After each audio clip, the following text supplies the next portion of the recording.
इन्दसदवन्याणम् तिहुवणहितमधुरविशदवाकाणम् अन्तातीतगुणाणम् णमोजिणाणं जितभवाणम् सहजानन्दचैतन्य प्रकाशाय महीयसे नमोऽनेकान्तविश्रान्त महिम्ने परमात्मने स्वसंवेदनसिद्धाय जिनाय परमात्मने शुद्धजीवास्तिकायाय नित्यानन्दचिदे नमः। नमो पर्यन्ताणं नमो सिद्धाणं नमो आयरीयाणं नमो वज्रायाणं नमो सवसाहुणम्। पंच परमेश्वर भगवान की परम पूज्य आचार्य भगवान कुंद कुंद स्वामी की, परम पूज्य आचार्य भगवान जयसेन स्वामी की, परम पूज्य आचार्य भगवान अमृतचंद्र स्वामी की, परम पूज्य आचार्य भगवान गुरुवर विशुद्ध सागर जी महाराज की, सनातन जैन धर्म की।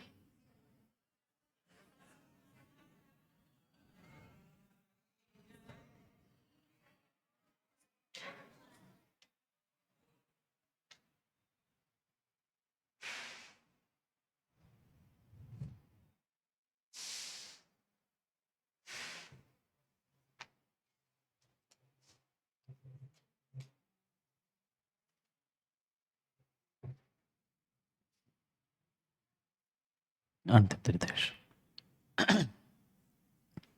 वर्तमान स्वामी के शासन में हम सभी विराजते हैं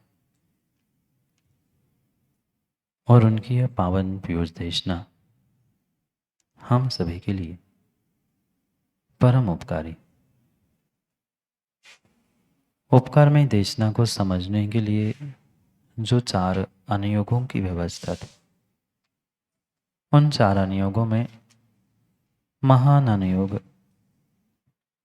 द्रव्यानुयोग, और द्रव्यानुयोग के रहस्य को समझने के लिए हम सभी यहाँ पर पंचास्तिकाय ग्रंथ का स्वाध्याय कर रहे हैं।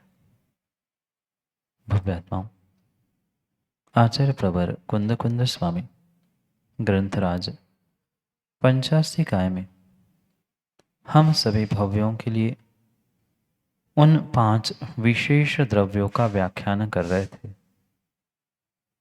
जिनको पंचास्तिकाय संज्ञा प्राप्त थी।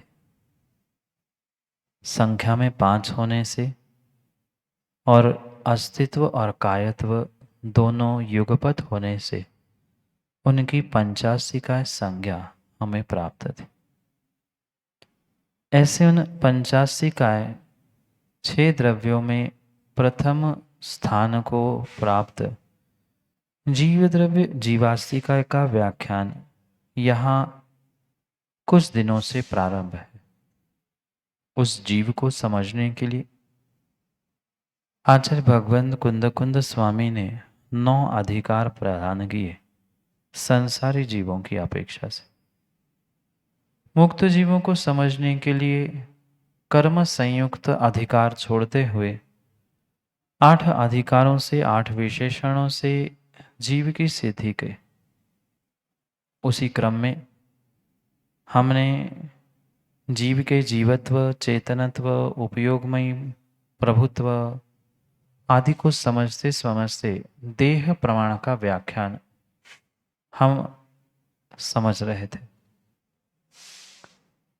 चाहे जीव किसी भी शरीर में किसी भी पर्याय में पहुंचे, जितना बड़ा वह शरीर है उतना विस्तार आत्मा अपने प्रदेशों का कर लेता है, और जितना छोटे शरीर में पहुंचता है उतना ही अपने आत्मा के प्रदेशों को वह जीव संकोचित कर लेता है।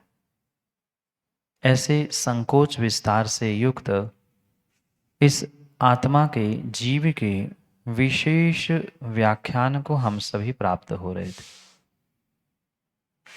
कल और परसों गाथा नंबर 34 के माध्यम से हमने वह दूध पानी के दृष्टांत को समझते हुए यह दृष्टांत समझा था कि यह जीव शरीर में एकमेक होने पर भी, एक रूप होने पर भी पूर्ण रूप से एकत्व को प्राप्त नहीं होता।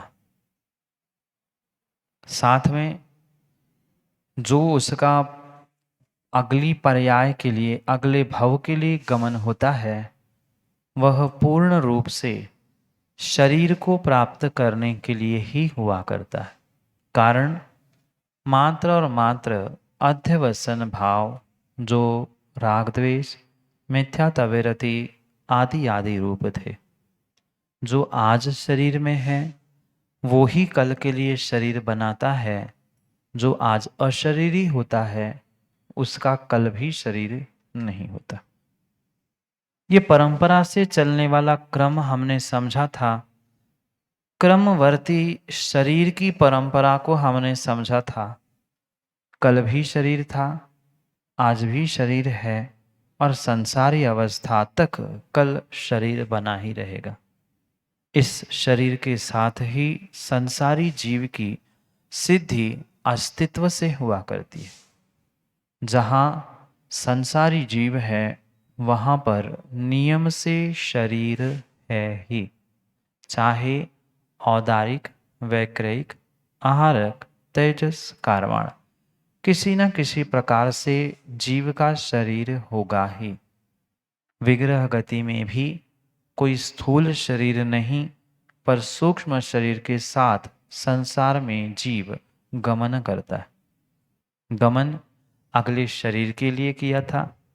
उस शरीर के साथ एक मेक बिल्कुल दूध पानी की भांति होने पर भी, जैसे दूध पानी अपने स्वभाव को नहीं छोड़ते, ऐसे ही जीव और शरीर अपने स्वभाव को ना छोड़ने के कारण ये कहा गया कि शरीर तो प्रत्येक पर्याय में नया नया प्राप्त हुआ, पर जीव वही था जिसने कल शरीर प्राप्त किया था और जो कल शरीर प्राप्त करेगा। ऐसे वर्तमान के शरीर के साथ जीव वही है। जीव नया नहीं जन्मा। जीव नया नहीं जन्मा। जन्मना, उत्पन्न होना और परिवर्तन होना, इसमें किंचित किंचित अंतर है। जीव में परिवर्तन प्रति पल, प्रति समय, प्रति मिनट, प्रति पर्याय चल रहा है। पर यहाँ जैसे नया शरीर का आकार नए उन परमाणुओं के द्वारा उसका नया रूप आदि जो कथन शरीर जन्य चल रहा है, ऐसा किसी भी प्रकार से नए परमाणु, नए प्रदेशों से जीव उत्पन्न नहीं होता।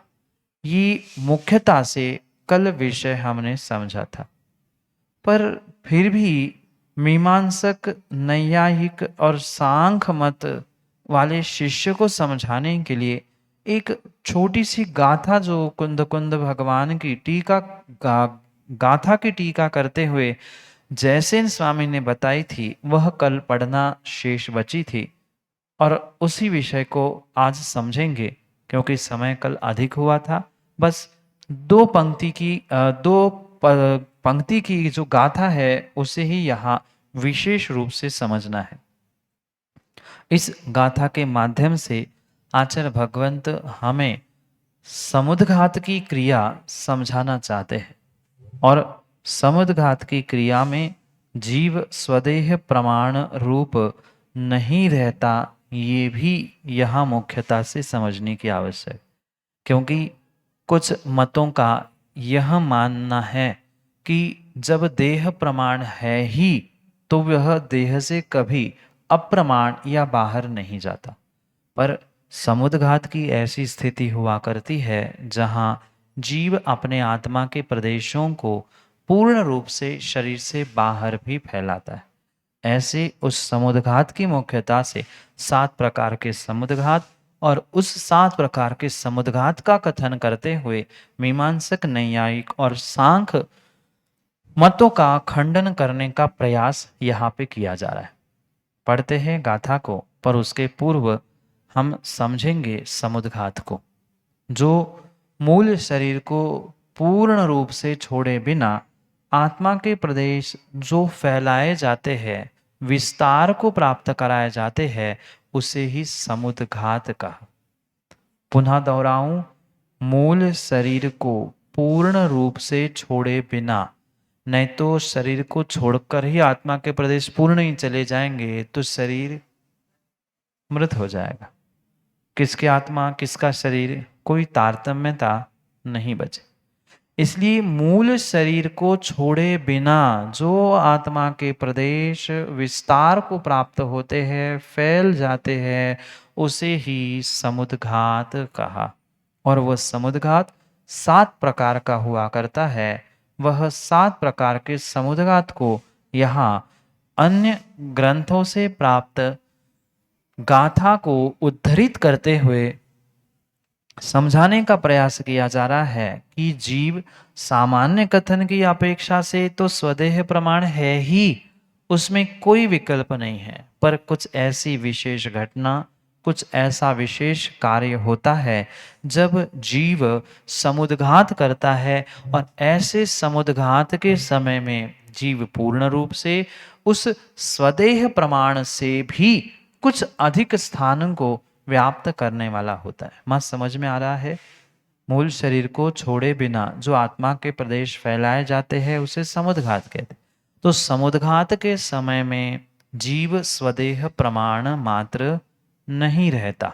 अन्य समय में जीव स्वदेह प्रमाण तो है, पर समुद्घात के समय में नहीं है। क्यों नहीं है, कैसा नहीं है, एक एक समुद्घात की अपेक्षा से हम समझते हैं। गाथा को सुने, समझे और फिर उस 7 समुद्घात का व्याख्यान समझते हुए आगे बढ़ने का प्रयास करते। वेयण कसाय वे गुव्य यवारणंतियो समुद्घादो तेजोहारो छट्टो सत्तमो केवलिनम तो।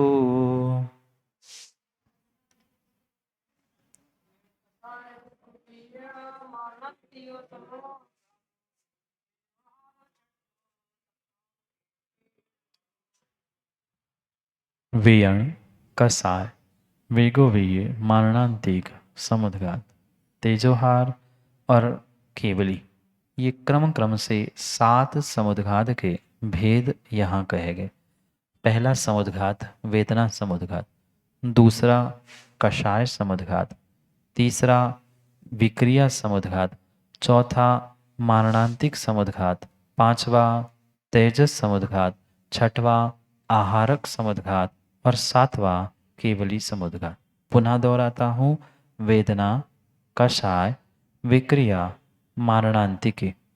वेदना, कषाय, विक्रिया, मारणांतिकी, तेजस, आहारक और केवली। लिखा, पुनः कह दूं, वेदना, कषाय, विक्रिया, मारणांतिकी, तेजस, आहारक और केवली, ये 7 समुद्घात होते हैं। 7 समुद्घात समझ में आए क्या? हम समझेंगे। पहले समुद्घात विषय को समझे। अपने मूल शरीर को छोड़े बिना जब तीव्र वेदना, जीव को तीव्र शारीरिक वेदना होती है, तो उसे कम करने के लिए वह आत्मा के प्रदेश को फैला देते। क्योंकि हमने केवली समुद्घात में भी शायद समझा होगा कि वहाँ भी कर्मों की स्थिति बराबर करने के लिए क्या किया? आत्मा को फैलाए। जैसे किसी वस्त्र को सुखाने के लिए माँ पानी में डाल के ऐसा ही टांग लो, सूखने में समय लगेगा, और वही फैला दो तो जल्दी सूख जाता है। ऐसे ही चाहे कर्मों को सुखाना हो, वेदना को सुखाना हो, कषाय आदि की परिणति हो, उस समय पर आत्मा को फैला देने से, आत्मा को जैसे कपड़े को फैलाते ऐसा फैलाया नहीं जाएगा, पर उस प्रदेशों को जो विस्तारित किया जाता है मूल शरीर को छोड़े बिना, ये डबल अंडरलाइन करके लिख लेना, मूल शरीर को छोड़े बिना जो आत्मा के प्रदेश अन्यत्र फैल रहे हैं वह समुद्घात है। हैं? हाँ, कहाँ पे? कौन से समुद्घात में? हाँ, समय की स्थिति थी उसकी। जैसे एक तो नहीं है, स्थिति यानी काल बोला है, तो फिर वो काल कहाँ चला जाएगा? काल कहाँ जाएगा? हमने सोचा कि एक साल तक इसको वेदना रहनी है। हाँ, उसने वेदना समुद्घात किया, वो 6 महीने आ गया, वो 6 महीने कहाँ गायब कर? यहाँ कर्म को फैलाने के लिए कार्य नहीं किया जा रहा है, यहाँ वेदना को कर्म करने का प्रयास किया जा रहा है। वेदना तो एक कर्म ही है ना, असाता भी नहीं कर्म का होते चल रहा है, तभी तो असाता हुआ। असाता के एक वर्ष का समय था, उसको 6 महीने किया, उसमें कैसे उन्होंने कम कर दिया कि 6 महीने कम हो चुके? वेदना की स्थिति नहीं कम हो रही है, वेदना का अनुभाग यहाँ कम हो रहा है, शक्ति कम कर रहे हैं। जो वेदना की तीव्रता है उस तीव्रता को कम किया जा रहा है। कर्म की स्थिति कम करना मात्र केवली समुद्घात के समय ही होने वाला काम है। अन्य समुद्घात में स्थिति में बदलाव नहीं होता, उसकी जो तीव्रता है जिसे कर्म की भाषा में अनुभाग कहा जाता है, उस अनुभाग को ही यहाँ कम किया जा रहा है। स्थिति अगर कम होती होती तो फिर केवली समुद्घात और वेदना समुद्घात में कोई अंतर ही नहीं बचता। इसलिए जो स्थिति कम करने का कार्य है वह मात्र केवली समुद्घात में ही होता है।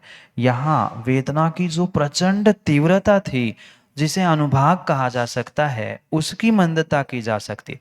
वो तो एक कपड़े का मैं दृष्टांत देके समझा रहा था, जैसे आपने केवली समुद्घात में स्थिति को समझा, ऐसे यहाँ वेदना आदि आदि रूप में भी समझना होगा।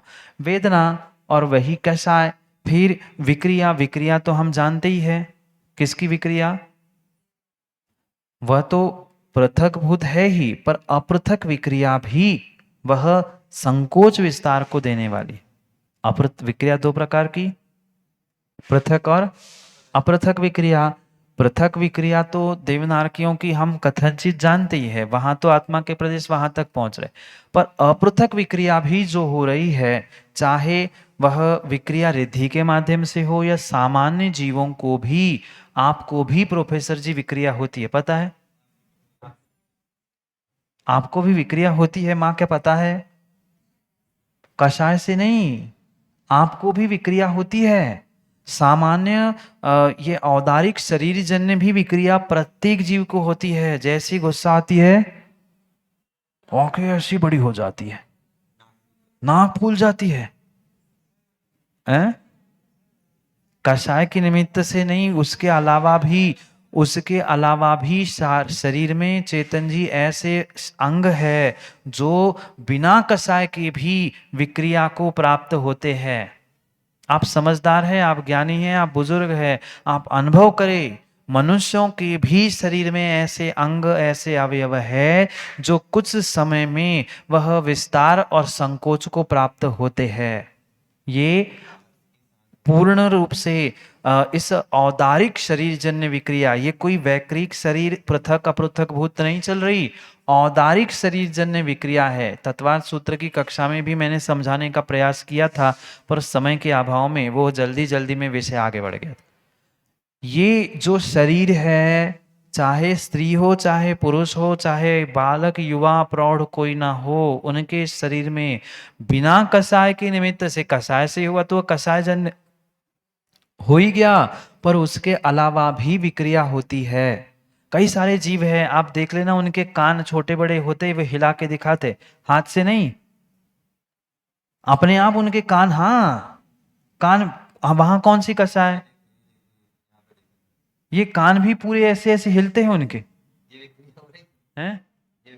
हाँ, ये भी हमारे हिल रहे हैं, कान हिलते हैं, आपने नहीं देखा हो, हमने देखा। अब हम तो बहुत कुछ चीजें देखते रहते हैं, वे बैठे बैठे एक कान ऐसे ऐसा हिलाते रहते हैं, कान ऐसा इधर हो गया फिर इधर हो गया, एक ही कान। ये विक्रिया है। कुछ बातें मन से कही नहीं जाती, पर स्वयं कभी बैठना चिंतन करने के लिए प्रोफेसर जी, प्रत्येक जीव के शरीर में, औदारिक शरीर में भी कुछ अंग होते हैं जो संकोच विस्तार को प्राप्त होते हैं। अपृथक भूत, ये विक्रिया जन्य समुद्घात कहा। शरीर बढ़ा तो आत्मा के प्रदेश भी क्या हो गए, फैल गए। ये मात्र विक्रिया का कह रहा हूं। हाँ, रोमांच हो गया, वो ऊपर आए कि नहीं, रोम खड़े हो जाते, रोमांच हो गए, क्या हुआ, वह भले ही बहुत हमें यहाँ शरीर बहुत बड़ा है, सो छोटे छोटी विक्रिया समझ में नहीं आ रही, पर ये सब विक्रिया है औदारिक जन्य। तो अन्य भी जो पृथक विक्रिया है वो तो फैल रहे हैं, तो वो समुद्घात हो ही गया, पर इसमें भी कथनचित प्रदेशों का विस्तार हुआ, संकोच हुआ, ये विक्रिया हुई। मरणांतिकी, ये भी हमें पता है, मरण के पूर्व में जो जन्म होने वाला है वहां पहुंचकर आत्मा के प्रदेश पुनः वापस आना। किन्हीं आचार्य भगवंत का ये भी अभिप्राय आगम में प्राप्त होता है कि मतलब दोनों प्रमाण प्राप्त है, दोनों बातों को समझना हमारे लिए तो उभय वाक्य प्रमाण है। जब तक हम केवली नहीं बन रहे या केवली के पास नहीं जा रहे, तब तक हमें दोनों आगम के आचार्यों के प्रमाणभूत है। किन्हीं आचार्यों ने कहा कि मरण के पूर्व जो आत्मा के प्रदेश इस शरीर को छोड़े बिना वहां तक जाते हैं, समझते हैं कहाँ जन्म होना है और पुनः लौट के आते। किन्हीं आचार्य भगवंतों का कहना है कि वही पुनः आत्मा के प्रदेश खींचे जाते। माना कि कुछ समय मात्र शेष था, कोई 2-4 घंटे सैर करने तो आत्मा नहीं जाती, कुछ अंत उपांत समय की ये व्याख्या है। तो वहां जैसे ही पहुंचा, पता चल गया यहाँ जन्म लेना है, यहां से पुनः आत्मा के पूरे प्रदेश वहां खींच ले। दोनों अभिप्राय आचार्य भगवंतों के ही है।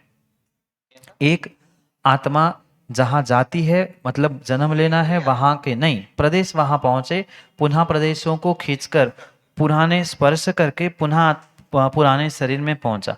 दूसरा अभिप्राय एकाद आचार भगवंत का ये भी प्राप्त होता है कि जिस स्थान में जन्म लेना है उसे स्पर्श किया और वही पुनः उस मूल शरीर से आत्मा के प्रदेशों को खींचकर वही रह गए।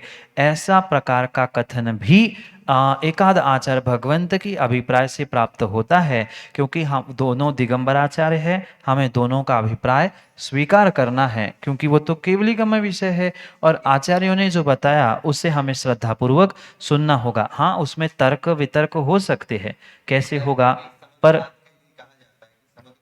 भी समुद्घात हो, सातों समुद्घात में जो भी समुद्घात होगा वो मूल शरीर में यानी भूत शरीर अवश्य ही आएंगे। मैं इसीलिए पहले ही कह दिया कि तर्क वितर्क हो सकते हैं, मतलब इस पर हमने भी विचार किया, पर गुरुजी से जब चर्चा हुई तब उन्होंने भी यह कहा हमारे पास उत्तर मात्र आचार्य भगवंत का प्रमाण है, और जब प्रमाण है तो हमें उस पर कोई ये परम सत्य है, परिभाषा तो यही है, पुनः मूल शरीर में आना ये जरूरी है। पर वहां अगर उन्होंने किसी आचार्यों ने लिखा है तो उनका कुछ और चिंतन होगा, कुछ और मान्यता होगी, हो भी सकता है, हो भी सकता है कि उनका कथन किसी अन्य अपेक्षा से हो। हम नहीं कहेंगे किसी से कि गलत है, कि सिद्धांत में गड़बड़ है। उन्होंने कहा है तो मात्र उन्होंने कहा है इसलिए स्वीकार है, उनमें हमें तर्क नहीं लगाना है। ये बहुत सारे तर्क लग सकते हैं, फिर विग्रह गति कहाँ चली गई, उन्होंने वही खींच लिए तो विग्रह गति बची नहीं, और बिना विग्रह गति से जीव पहुंचा कैसे। ये भी हो सकता है वह आत्मा को खींचते हुए एक समय की विग्रह गति हो गई,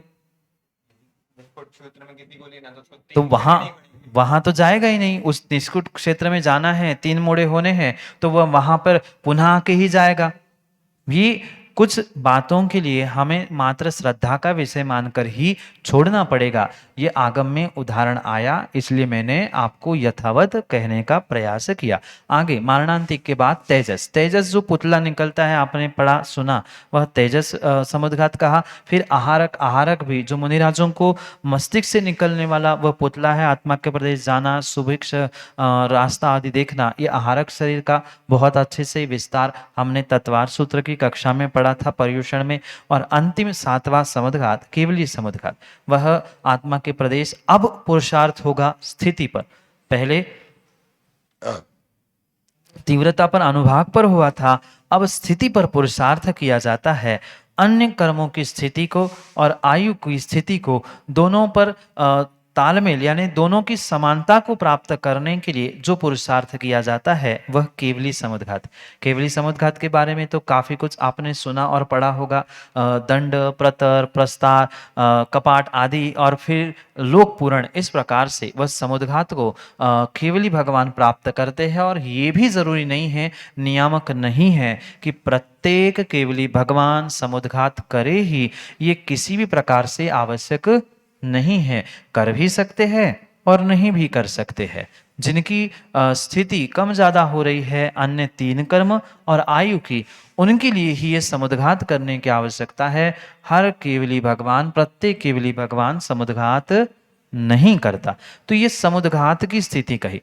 अब यहाँ ये 7 समुद्घातों को समझाने का कारण मात्र इतना ही है कि इति गाथा कथित समुद्घातान विहाय स्वदेह प्रमाणात्म व्याख्यान मुख्यत्वेन गाथा द्वयम गतम। मिला क्या? गाथा के बाद लिखा है इति।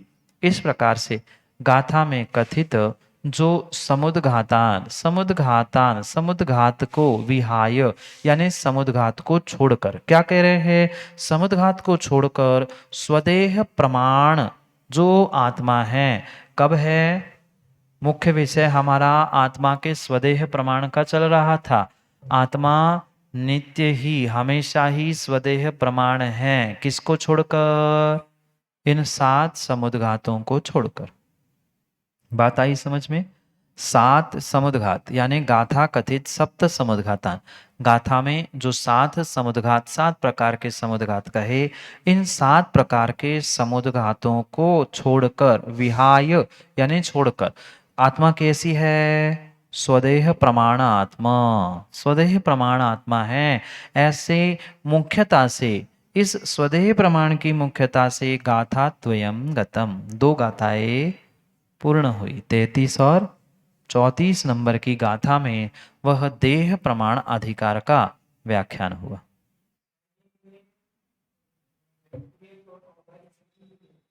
हाँ, क्यों? स्वदेह में मात्र वैक्रियक और क्या कह रहे, औदारिक और वैक्रियक 2 ही आएंगे क्या, ऐसा उनका प्रश्न है। क्यों नहीं आएंगे? क्यों नहीं आएंगे? औदारिक शरीर वाला औदारिक तिरस्कार में, वैक्रिक शरीर वाला तो वैक्रिक तिरस्कार में। कार्माण शरीर के बिना शरीर बनेगा क्या? कर्मणि शरीर बनेगा क्या? हाँ, हाँ। तो स्वदेह कौन सा है? मात्र औदारिक ही शरीर है क्या? बहुत अच्छे से चेतन जी इस विषय पर चिंतन करना। मेरा औदारिक शरीर इतना है, ठीक है? कितना है? जितना आपको दिख रहा है। तेजस शरीर इतना है? तेजस शरीर इतना है क्या? कार्बन शरीर इससे ज्यादा है क्या? भाई जितना वो है उतना ही तो वो है। माँ बात समझ में आई क्या? औदारिक शरीर इतना, तेजस शरीर इतना, कार्बन शरीर इतना, ऐसे अलग अलग आकार है क्या शरीर के? शरीर कितना? जो है सो है, सबका शरीर प्रमाण। बात नहीं आई क्या समझ में? कार्बन शरीर भी औदारिक शरीर के प्रमाण ही है कि अन्य कुछ है? बोलो ना। हाँ तो कहो, ना तो कहो। फिर इसके अंदर पेंसिल है, इसी के अंदर है ना सब बात। कार्बन शरीर इस औदारिक शरीर से कुछ भिन्न है क्या? कुछ अलग है क्या? जैसा औदारिक शरीर का आकार वैक्रिक शरीर का आकार है, उतने प्रमाण ही कार्बन शरीर है, उतने ही प्रमाण तेजस शरीर है। कार्बन शरीर हाँ सूक्ष्म है।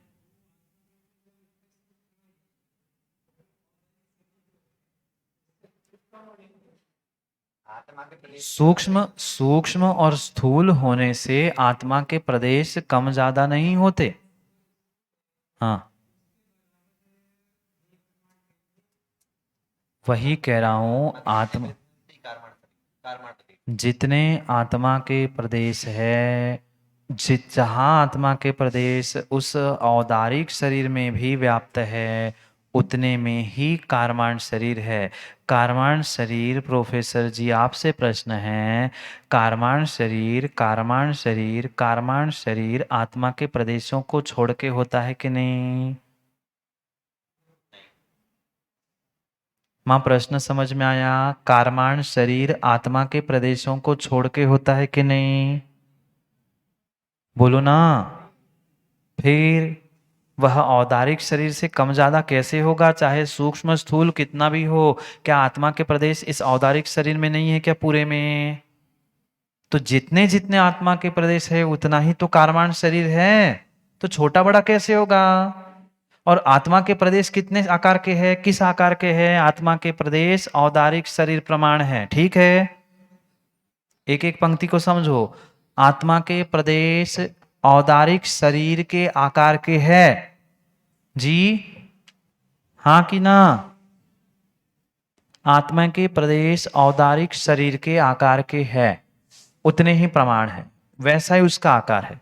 और आत्मा के आकार के ही कारमान शरीर है, तो कारमान शरीर इज इक्वल टू औदारिक शरीर हुआ कि नहीं? Professor ji logic, A is equal to B, B is equal to C, therefore A is equal to C. Engineer साहब ऐसा ही है कि नहीं?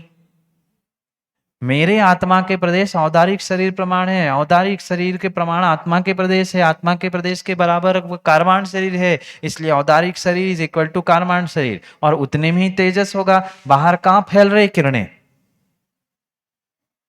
फैल रही क्या? वो फैलना कांति भिन्न विषय है, पर शरीर तो उतने ही प्रमाण हैं। इसलिए मात्र औदारिक रूप ना समझे, वैकरिक रूप राम समझे। वह तो पूर्ण जितने शरीर वहां मौजूद है उतने ही शरीर रूप होगा, अन्य शरीर रूप नहीं होता। इसलिए वह स्वदेह प्रमाण, क्या विषय समझ में आया? स्वदेह प्रमाण है, पर 7 समुद्घातों को छोड़ते हुए अन्य समय आत्मा स्वदेह प्रमाण है। इस प्रकार से स्वदेह प्रमाण की मुख्यता से कथन करने वाली गाथा द्वयम गतम, 2 गाथाएं पूर्ण हुई। अब ये सब कुछ जो कथन किया था वह पूर्ण रूप से संसारी जीवों की अपेक्षा से कथन किया था। अगली गाथा में देह प्रमाण को और जीवत्व को सिद्धों में घटित कर रहे। पहले तो ये समझ में आया क्या? संसारी और मुक्त जीव कितने प्रकार के? 2। दोनों जीवों के अधिकारों का कथन चल रहा था, ये पता है। 9 अधिकार संसारी जीवों के, 8 अधिकार मुक्त जीवों के। उसमें मात्र कर्म संयुक्त पना सिद्धों में नहीं था, बाकी सभी अधिकार सिद्धों में थे।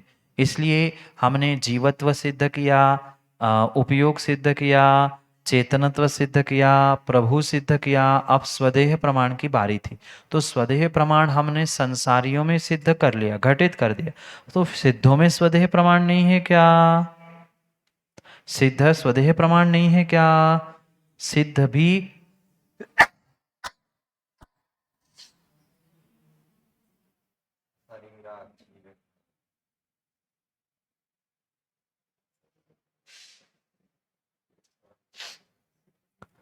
सिद्ध भगवान क्या स्वदेह प्रमाण नहीं है? हमें यहाँ नयों को लगाने की चेतन जी आवश्यकता है। असिरा अशरीरा जीव घड़ा उजुत्ता नाण धन सुनेण, ये परम सत्य होने पर भी ये गाथा भी परम सत्य है। किंचुना चरम देह दो सिद्धा लोय गुठिवास लो निच्छा उपाद्वय संजुत्ता। माँ कौन सा ग्रंथ? बृहद द्रव्य संग्रह। तो ये परम सत्य है, अशरीरा होने पर भी वह स्वदेह प्रमाण है। किंचुना चरम देह दो सिद्धा, किंचित न्यून चरम देह शरीरी है वो ऐसा आकार। इसी बात को सिद्ध करने के लिए वह सिद्धों का जीवत्व, सिद्धों का उपयोग, सिद्धों का प्रभु सिद्धत्व का स्वदेह प्रमाण, ये समझाने के लिए गाथा 35 हमारे सामने आने वाली है। गाथा नंबर 35 में कुंद कुंद भगवान हमारे लिए सिद्धों का जीवत्व, सिद्धों के पास जीव है कि नहीं? सिद्ध जीव है कि नहीं, कि अजीब हो गए? सिद्ध जीव हो कि अजीब है? अभी आलाप पद्धति के विषय को चेतन जी नहीं लगाना, नहीं तो कह दो सिद्ध भी अचेतन है। सिद्ध जीवत्व से युक्त है, और जीवत्व से युक्त है तो वे स्वदेह प्रमाण भी है, देह प्रमाण भी है। भले ही वर्तमान में उनके पास देह नहीं है, पर फिर भी देह का आकार है कि नहीं? बिना आकार के वह आत्मा है क्या? अब कोई आकार, कोई साँचा नहीं बचा, पर साँचे का आकार है। भूत प्रज्ञापन है, कुछ याद आया क्या? एक शब्द हमने कुछ दिन, बहुत दिन पहले पढ़ा था, भूत प्रज्ञापन है। भूत प्रज्ञापन, भूत को आरोपित करते हुए उसकी अपेक्षा से जो कथन किया जा रहा है, पहले शरीर था, अब छूट गया, पर फिर भी आज उसे उस शरीर के आकार को मानना पड़ेगा कि नहीं? मानना क्या, वो है ही। तो कैसे है उसकी सिद्धि, उसकी व्यवस्था यहाँ पर 35 नंबर की गाथा के माध्यम से कुंद कुंद भगवान समझा रहे। बात समझ में आई? अभी तक संसारी जीवों का स्वदेह प्रमाण का व्याख्यान हुआ।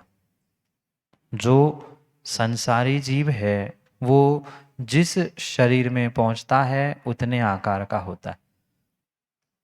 फिर सिद्ध तो किसी शरीर में पहुंच ही नहीं रहे हैं, सिद्धों ने तो शरीर छोड़ ही दिया है, फिर उनका स्वदेह प्रमाण कैसे?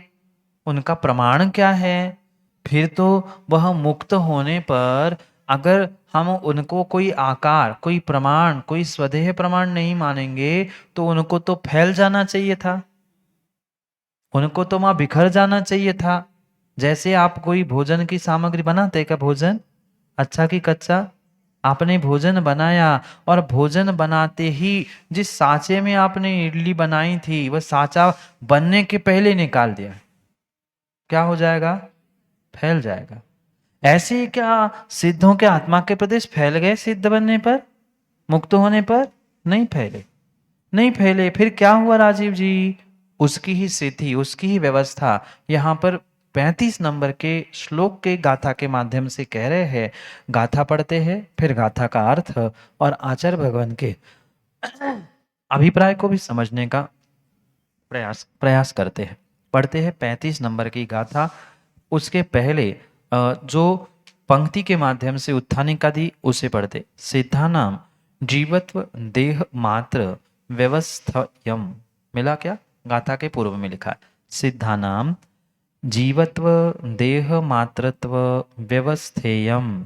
सिद्धों का जीवत्व और देह मात्र प्रमाण यहाँ पर व्यवस्थापित करते हैं, यानी उसकी व्यवस्था समझाते हैं। किसकी व्यवस्था? सिद्धों की। कैसी? सिद्धों में भी जीवत्व है और सिद्ध भी देह प्रमाण है, ये व्यवस्था यहाँ पर घटित करते हैं। पढ़ते हैं गाथा को 35 नंबर की। जेसिम जीव सहावो नथियावाओ ये सब हातस, ते होंति भिन्न देहा सिद्धा वची गोयर मदिया। पढ़ो एक साथ।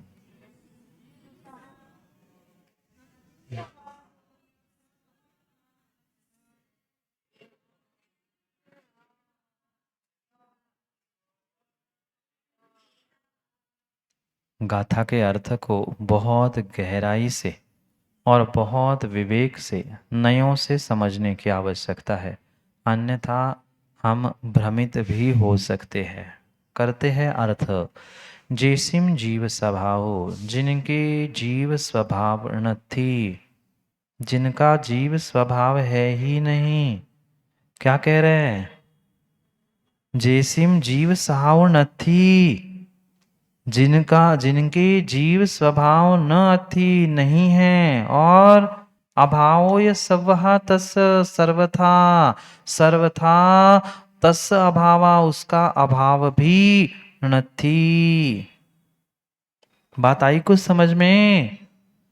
जिनका जीव स्वभाव है ही नहीं पर सर्वथा अभाव भी नहीं।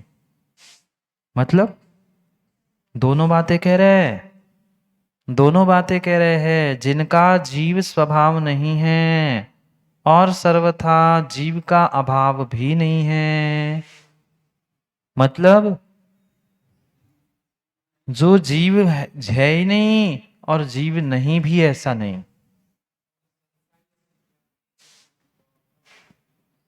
जिसका जीव स्वभाव નથી और जिसका सर्वथा जीव के स्वभाव का अभाव भी નથી, जिसका सद्भाव भी नहीं है और अभाव भी नहीं है, फिर कैसे है?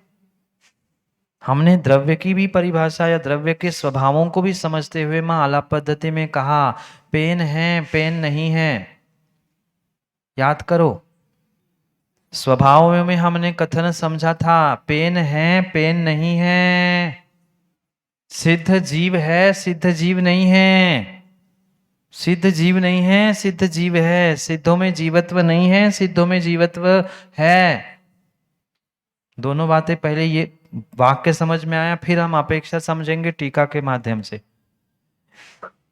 जिनके जीव स्वभाव नहीं है और जिनके जीव स्वभाव का अभाव भी नहीं है, मतलब जीव स्वभाव है भी और नहीं भी, पेन है भी और नहीं भी। पेन पेन है पर पेन माइक नहीं। ऐसे ही जीव सिद्ध जिनके जीव स्वभाव नहीं है और जिनके जीव स्वभाव का अभाव भी नहीं है। अगर पहला वाक्य कह देंगे जीव स्वभाव नहीं है तो जड़ हो जाएगा, अगर जीव स्वभाव का अभाव ही कर देंगे तो जड़ हो जाएगा। पर वह अभाव भी नहीं है और पूर्ण सद्भाव भी नहीं है। क्यों अभाव नहीं है, क्यों सद्भाव नहीं है, टीका के नयों के माध्यम से समझेंगे। ये समझ में आया? जीव सर्वथा जीव मतलब जिनके सर्वथा जीव स्वभाव नहीं है और सर्वथा जीव का अभाव भी नहीं है, ऐसा कौन? क्या? वे ते होंति भिन्न देहा, वे देह रहित, ते होंति भिन्न देहा, देह से रहित और वची गोचरम अदिदा, यानी वचन के अगोचर है, वचन के अतीत है। वचन यानी कथन वाणी, जिनको कहा भी नहीं जा सकता, अतीत, वचनों के अतीत है, ऐसे सिद्धा होंती, ऐसे सिद्ध भगवंत है। समझ में नहीं आएगा? मैंने पहले ही कहा था, अर्थ इतना आसान नहीं है कि हम सामान्य रूप से समझ ले। जब तक नए नहीं लगाया जाएगा तब तक विषय समझ में आने वाला नहीं है। हमें जीवत्व को भी समझना होगा। जीव किसे कहा?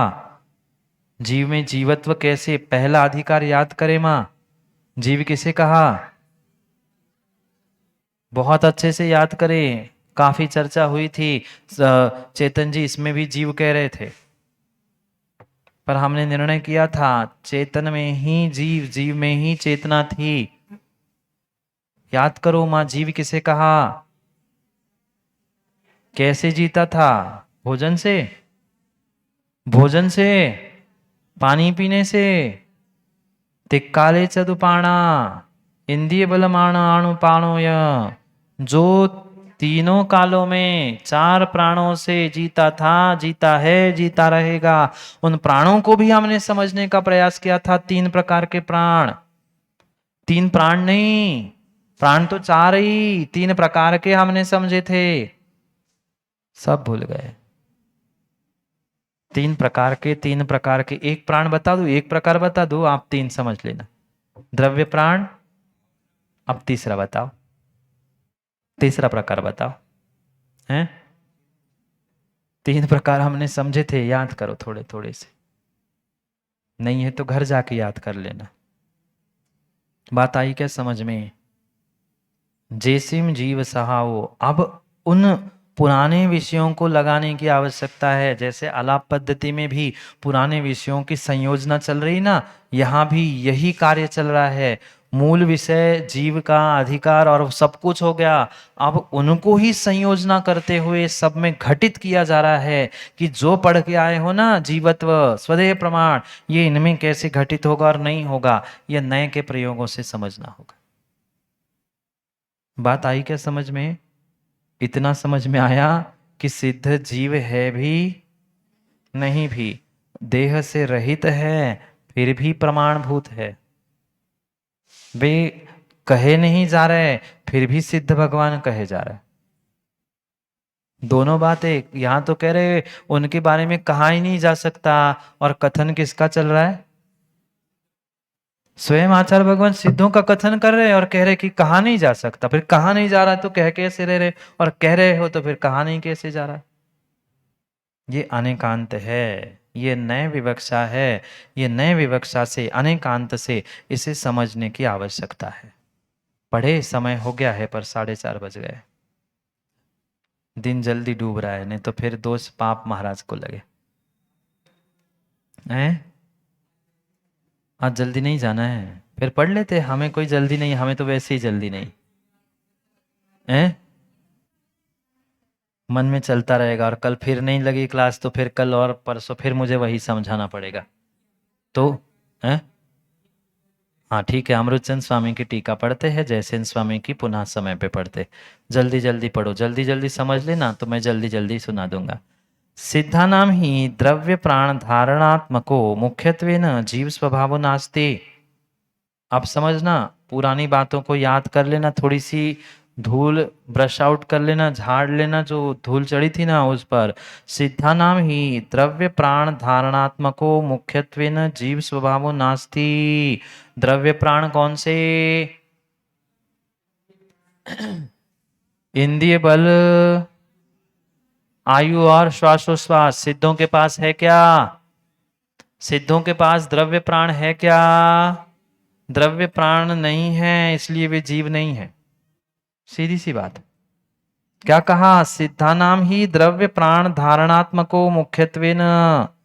जीवों का सिद्धों का जो द्रव्य प्राण धारण करने की शक्ति सिद्धों के पास है क्या? सिद्धों को वास्तव में द्रव्य प्राण धारण स्वरूप जीव स्वभाव नहीं है, इसलिए क्या कहा? जैसिम जीव स्वभाव नथी। कौन सा जीव स्वभाव? द्रव्य प्राण रूप जीव स्वभाव सिद्धों में है। हाँ, पर संसारी में भी भाव है, मात्र द्रव्य प्राण नहीं है। संसारी में भाव भी है, मात्र द्रव्य को ना कहे। मां समझ में आया क्या? जीव सिद्धों में जीव स्वभाव नहीं है। कौन सा जीव स्वभाव नहीं है? द्रव्य प्राण भूत जीव स्वभाव नहीं है, क्योंकि सिद्धों में कोई भी द्रव्य प्राण आयु बल श्वासोश्वास इंद्रिया कुछ भी द्रव्य प्राणभूत नहीं है। और द्रव्य प्राणभूत नहीं है, इसलिए वह उस द्रव्य प्राण की मुख्यता से सिद्धों में जीव स्वभाव नहीं है। ये नहीं कहा प्रोफेसर जी जीव नहीं है, ऐसा नहीं कहा। बहुत गहराई से शब्दों को पकड़ना। जीव सहावो, जीव स्वभाव नहीं है, पर जीव का अभाव भी नहीं है। दोनों बातें कही ना, जीव स्वभाव नहीं है पर जीव का अभाव नहीं। कैसे नहीं है? नच जीव स्वभावस्य सर्वथा अभावो अस्ति भाव प्राण धारकात्मकस्य जीवस्य भावस्य मुख्यत्वेन सद्भावात्। भाव प्राणों का अभाव हुआ क्या? जीव के भाव सिद्धों के भाव प्राणों का अभाव हुआ क्या? भाव प्राण कौन से? भाव प्राण कौन से हैं? भाव प्राण कौन से? ये तो गुण हुए, ये प्राण थोड़ी ना है। मात्र चेतना, चेतना ही भाव प्राण है। तो चेतना का भाव है क्या? नहीं है। न च जीव स्वभावस्य, न जीव के स्वभाव। कौन सा? सर्वथा अभाव अस्ति, सर्वथा जीव के स्वभाव का अभाव नहीं है। क्यों? भाव प्राण धारणात्मकस्य, भाव प्राणों को धारण करने के कारण से जीव स्वभाव से मुख्यत्वेन सद्भावात्, जीव स्वभाव की मुख्यता से सद्भाव है। किसका अभाव है? भाव प्राण रूप जीव स्वभाव का सद्भाव है और द्रव्य प्राण रूप जीव स्वभाव का अभाव है। दो बातें समझ में आई। द्रव्य प्राण भूत जो जीव का स्वभाव है उसका तो अभाव हो गया, पर भाव प्राण रूप चेतना रूप स्वभाव का, जीव स्वभाव का अभाव नहीं हुआ, इसलिए सद्भाव भी है और अभाव भी है। आगे पढ़ते हैं। न तेषां शरीरेण सह नीरक्षीरयोरी वेक्यान वृत्ति यतस्ते तत्संपर्क हेतुभूत कषाय योग विप्रयोगा दतीतांतर शरीर मात्र अवगाह परिणत्वेप्यत्यंत भिन्न देहा। मिला क्या? आगे पढ़ते हैं। समझ में आया? नहीं आया? अभी समझते। न तेषाम शरीरेण सह, पहली बात समझ में आई क्या? नहीं मिला क्या?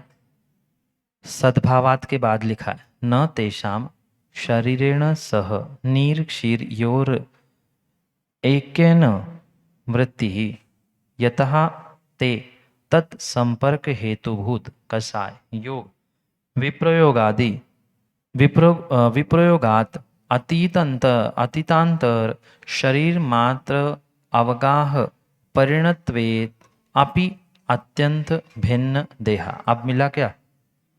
पढ़ो। पहली दो बातें समझ में आई। जीव स्वभाव का अभाव है और जीव स्वभाव का सद्भाव है। द्रव्य प्राणों की अपेक्षा से अभाव है और भाव प्राणों की अपेक्षा से सद्भाव। यहाँ एक विषय जीवत्व का पूर्ण हुआ। अब देह प्रमाण का विषय प्रारंभ होता है। न तेषाम शरीरेण सह, वह सिद्ध कैसे है? वह सिद्ध भगवान कैसे है? शरीर के साथ है। सिद्ध भगवान शरीर के साथ है क्या? नहीं है। उन्हें शरीर के साथ कैसे? नीर क्षीर योरी, नीर क्षीर यानी दूध पानी की भांति एक वृत्ति नहीं है। जैसी संसारी अवस्था में शरीर और जीव की नीर क्षीर वृत्ति थी, याद है क्या? 34 नंबर की गाथा। जैसी नीर क्षीर की एक भांति एक रूप व्यवस्था संसारी अवस्था में थी, ऐसी उनका शरीर सिद्धावस्था में नहीं है। उन्हें शरीर के साथ नीर क्षीर के भांति कोई एक रूप वृत्ति ना मिला क्या? वृत्ति ना नहीं है। फिर क्या है? यतः ते तत्संपर्क हेतुभूत कषाय योग विप्रयोगात अतीतांतर शरीर मात्र अवगाह परिणतत्वे अपि अत्यंत भिन्न देह। पहली बात समझ में आई। शरीर के साथ निर्क्षीरवत संबंध वृत्ति नहीं है। क्यों? क्योंकि मुक्त हो गए। संसारी अवस्था में थी, अब नहीं है। फिर क्या है? क्योंकि शरीर संयोग के हेतुभूत, शरीर का संयोग क्यों हुआ था? कषाय योग, उन दोनों का क्या हुआ? बंध किससे होता है माँ? 4 प्रकार के बंध किससे होते हैं? द्रव्य संग्रह। द्रव्य संग्रह गाथा सुनना चाहता हूं। जोगा पैड़ी पदेशा ठिधि अनुभागा कसायद होंती योग से। अरे यार कैसे पढ़े हो तुम लोग? योग से प्रकृति और प्रदेश और कसाय से ठिधि अनुभागा कसायद होंती, कसाय से स्थिति अनुभाग। अब उनके पास कौन सा बंध बचा? प्रकृति प्रदेश स्थिति अनुभाग। सिद्धों के पास कौन सा बंध बचा? कुछ नहीं बचा। क्यों नहीं बचा? उसके लिए जो कारण थे कषाय और भोग, वो ही नहीं बचे। अब कारण ही नहीं बचा तो कार्य भी नहीं है। तो शरीर का जो बंध हुआ था वह कषाय और योग से हुआ था। शरीर भी कर्म नौ कर्म उस नाम कर्म की प्रकृति थी। तो उसका बंध कैसे हुआ था? जोगा पढ़िपदेशा, कषाय और योग से हुआ था। तो कषाय और योग दोनों भी कारण समाप्त हुए। अब बंध बचेगा क्या? अब कोई बंध नहीं बचा। शरीर संयोग के हेतु भूत कषाय और योग का विप्रयोगाय, वियोग होने से, पूर्ण रूप से वियोग होने से क्या हो गया? वियोग हुआ। इसलिए अतीत अनंतर शरीर प्रमाण अवगाहन रूप परिणत होने पर भी देह से अत्यंत भिन्न है। दोनों बातें कह दी। अतीत जो पुराना शरीर है, उस शरीर के प्रमाण से अवगाहन रूप परिणत होने पर भी उनके पास शरीर नहीं है, वे शरीर से अत्यंत भिन्न है। सिद्धों का आकार कैसे राजीव जी? सिद्धों का आकार कैसे है माँ? पूर्व शरीर के किंचित न्यून, थोड़ा सा कम। पूर्व शरीर के, चरम शरीर के, जिस शरीर से सिद्ध बने उस शरीर के आकार का, उस उनके आत्मा का प्रदेश का आकार बन गया। वैसा अतीत शरीर के अवगाहन रूप आकार होने पर भी शरीर से वे अत्यंत भिन्न हैं। आया क्या समझ में?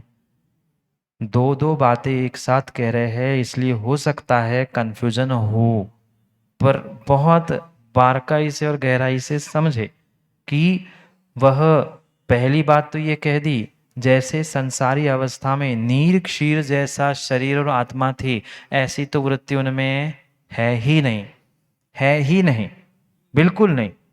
पुनः कह रहे हैं कि उस शरीर को आकार देने वाला, शरीर को दिलाने वाला कौन था? कषाय और योग।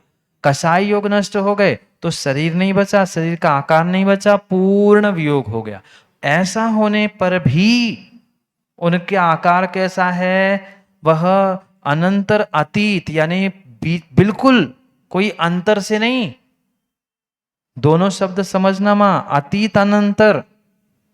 अंतर यानी गैप से, दो पर्याय अतीत नहीं। समझ में आ रहा है क्या?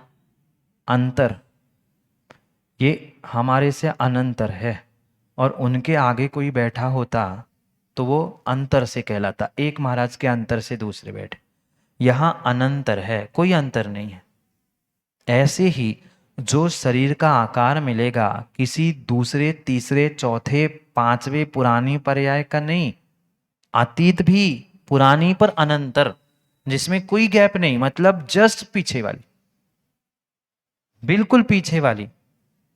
सीधी सी बात जो आचार्य भगवान ने द्रव्य संग्रह में कहा, चरम शरीर, जो चरम शरीर जिससे सिद्ध बने, उसी को भिन्न शब्दों में यहां समझाने का प्रयास कर रहे। अतीत तो ठीक है, पर मात्र प्रोफेसर जी अतीत कह के छोड़ नहीं दिया। अतीत तो बहुत सारी अनादि की श्रृंखला हो जाती, फिर कभी त्रियंश का आकार हो जाता, कोई जानवर, कोई देव, कोई नारकी, कुछ भी बन सकता था। पर अतीत अनंतर मतलब जस्ट पीछे की, जिससे सिद्ध बने, वह अतीत अनंतर शरीर प्रमाण अवगाहन रूप होने पर भी शरीर से कोई उनका लेना देना, शरीर से अत्यंत भिन्न है। वाचाम गोचर मतितश्च तन महिमा यतस्ते लौकिक प्राण धारण मंत्रेण शरीर संबंध मंत्रेण च परिप्राप परिप्राप्त निरुपाधि स्वरूपः सततम प्रतप प्रतपन्ति। मिला क्या?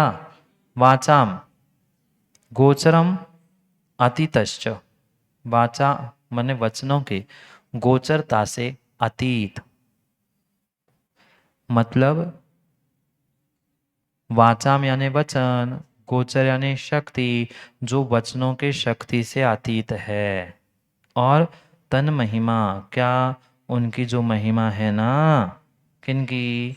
सिद्धों की, वह वचन के अगोचर है, या वचन गोचर से अतीत है, शब्दों से अतीत है उनकी तन महिमा। यतस्ते लौकिक प्राण धारण मंत्र धारणम अंतरेण, क्योंकि ऐसा क्यों है, उनकी महिमा क्यों नहीं कही जा सकती शब्दों में? लौकिक प्राण के धारण के बिना और शरीर संबंध मंत्रेण, शरीर के संबंध के बिना कैसे है वे?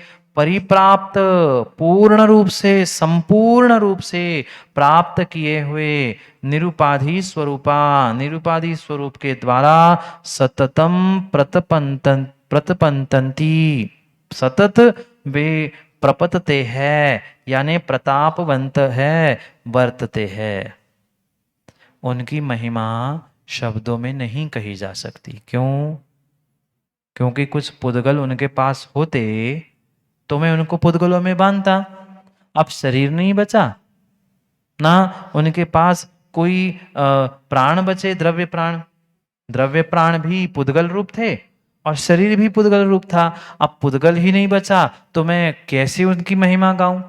बात समझ में आई क्या?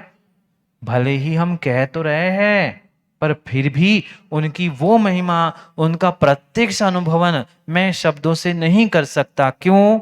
क्योंकि वे शब्दातीत हो गए। क्यों शब्दातीत हो गए? शब्द भी पुद्गल है और वे शब्द पुद्गल होने पर भी वे पुद्गल से रहित हो चुके। अब उनके पास पुद्गल ही नहीं बचे तो मैं पुद्गल से बिना पुद्गल की क्या प्रशंसा करूं? बिना पुद्गल वालों की पुद्गल के द्वारा क्या प्रशंसा की जाए? नहीं कर सकते। इसलिए उनकी महिमा अवर्णनीय है, अवाचनीय है, अशब्द है। ऐसा कहते हुए हमने 35 नंबर की अमृतचंद स्वामी की टीका को समझा। इसे ही पुनः आचार्य जयसेन स्वामी की अपेक्षा से आगे पुनः समझेंगे, पर कल नहीं परसों 85 का की कक्षा में हम उस किले अंदर मंदिर में इसका व्याख्यान बहुत अच्छे से समझने का प्रयास करेंगे। उस 35 नंबर की टीका जहाँ नया मत आदि की अपेक्षा से कथन किया जाएगा, ऐसा नयार्थ मतार्थ को यहाँ पुनः परसों परसों के लिए अंदर में, कुछ दिन के लिए अंदर में, जहाँ वह भगवान शीतलनाथ के बड़े मंदिर में भगवान की दिव्य देशना को 85 का आदि सभी कक्षाएं वहाँ पे लगेगी। थोड़ी सी मेहनत आपको भी करनी पड़ेगी। हमने इतने 2 महीने मेहनत की है तो थोड़ी सी चलने की मेहनत आप करोगे ही, जिनवाणी सुनने पहुँचोगे ही, मुझे विश्वास है। समय पर समय की बात के लिए पुनः समय पे मिलते हैं, क्योंकि समय पे किया गया काम समय को दिलाता है। बोली भगवान महावीर स्वामी की